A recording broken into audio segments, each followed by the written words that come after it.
to my channel. If you're new here, welcome. My name is Royce. I am a painter, sculptor, and a collector. Today's episode, we are going to be starting a new series where I choose a variety of pieces from my collection to show you. Let's get started. I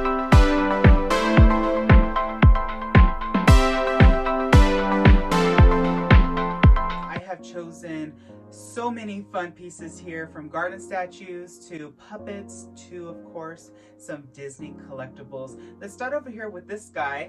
Of course, you all know him from Disney's It's a Small World. The Holland section is actually probably my favorite out of every single doll in the ride. When I got this doll, I only got the top half of him because, as you know, his legs are actually connected to the tulip. Actually, there's not even legs. It's more just like some animatronic poles that just make the shoes click together. I love his costume, his striped shirt, his little bandana.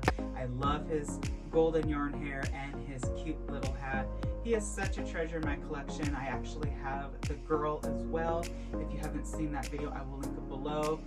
Favorites of mine are Small World always. You'll see behind me plenty of Small World dolls. They are just the cream of the crop in my collection. I just love It's a Small World. Coming up next, we're going to be looking down. These are from Jim Henson's The Dark Crystal Age of Resistance. They're from a show that was on Netflix and it premiered in 2019. One of my all-time favorite shows. I just fell in love with the world of Thra. So to start off, this is Hup, and he is a podling in the world of Galplanes and Skeksis. By the way, if you haven't seen that video, I'll also link it below where I show you all of my Jim Henson puppets. I didn't know as a kid how much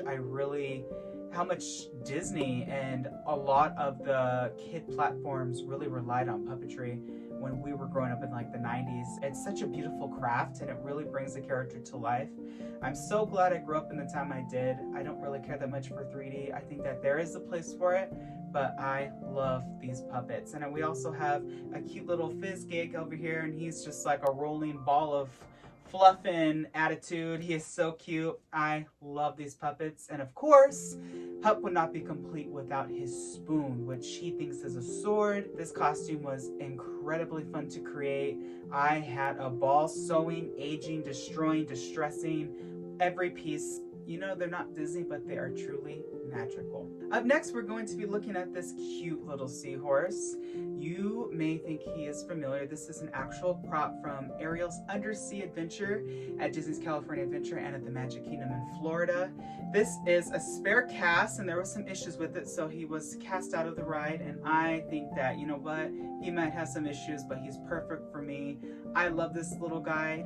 I truly manifested I would have one of these, because when I finally got the opportunity to buy it, I was like, wow, I never knew that I would actually own it. I just kind of always figured I would. I know that probably doesn't make any sense, but manifestation is real. So the seahorse is in the beginning of the attraction, and then he's in the middle part of the ride where they have the epic Under the Sea finale.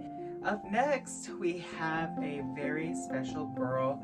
Of course, you know her as Alice from Alice in Wonderland. This statue is probably one of the earliest pieces I have in my collection. I acquired her in 2011, and I believe these were originally sold in the Disney store. I actually have the entire collection. She came with the Mad Hatter, the Cheshire Cat, and the Caterpillar, and Dinah. So I love them. If you haven't seen that video, I will also link it below. And I always thought that this little bowl was probably just for bird seed, but I would never put anything in it. I'd maybe just like keys or something, but she has been in storage for about a decade, so I just brought her back out.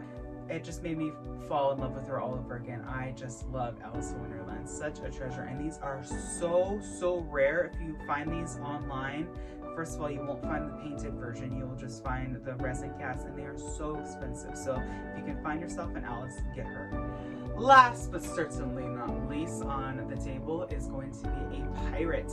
This is a pirate head from Pirates of the Caribbean at the Disneyland Resort, and he is the chase pirate. I mean, who does not love pirates? It is such a Disney classic. The attractions smell, the songs, the sets, the animation, they are just brilliant. brilliantly designed.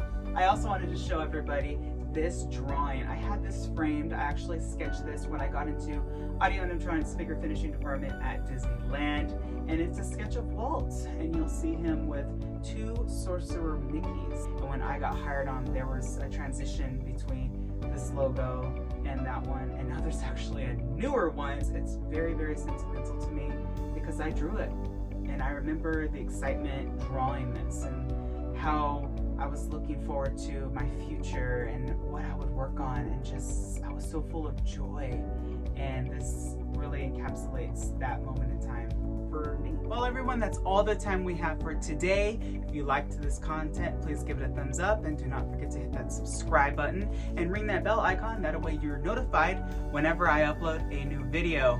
I'm going to be continuing this series, so keep an eye out. Thank you all for watching. I wish you all a wonderful day, and always remember not only to follow your dreams, but to chase them.